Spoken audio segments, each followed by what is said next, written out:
তিরমিজি, ইবনে মাজাহ, মিশকাতের 128 পৃষ্ঠা একটা হাদিস এসেছে। আবু হুরায়রা রাদিয়াল্লাহু আনহু থেকে বর্ণিত, নবী করিম সাল্লাল্লাহু আলাইহি ওয়াসাল্লাম বলেছেন যে দিনসমূহের মধ্যে এমন কোনো দিন নাই, আল্লাহর দিনগুলোর মধ্যে এমন কোনো দিন নাই যেদিন ইবাদত করা আল্লাহর কাছে জিলহজের 10 দিনের ইবাদতের চেয়ে বেশি প্রিয়। কথা বুঝতে পারছেন? এরপরে নবী সাল্লাল্লাহু আলাইহি ওয়াসাল্লাম বলছেন, ইয়া আদুলু সিয়ামু কুল্লি সিয়ামিন মিনহা বিসিয়ামি সানাতিন। এই 10 দিনের একটা সিয়াম বা একটা রোজা 1 বছর রোজা রাখার সমান।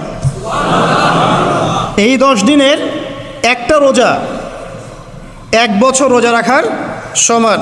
ওয়া কিয়ামু কুল্লি লাইলাতিন ফিহা বিকিয়ামি লাইলাতুল কদর। এবং এই 10 রাতের এক রাতের কিয়াম লাইলাতুল কদরের কিয়ামের সমান।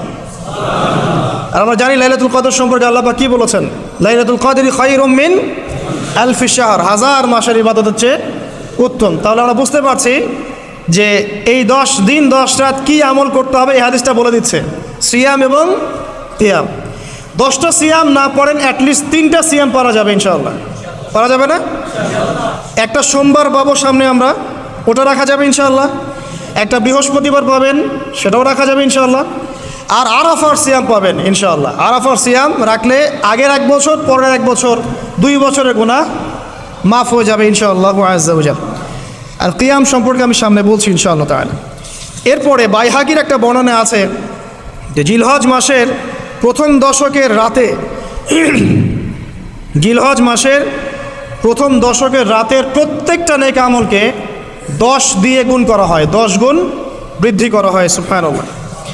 আরও আছে বাইহাকি এবং ইসবাহানির বিশুদ্ধ সনদে হযরত আনাস বিন মালিক রাদিয়াল্লাহু আনহু থেকে বর্ণিত আছে, জিলহজ মাসের প্রথম দশকের প্রতিদিন 1000 দিনের সমান, মানে প্রতিদিনের আমল 1000 দিন আমলের সমান, এবং আরাফার দিনের মর্যাদা 10,000 দিনের সমান।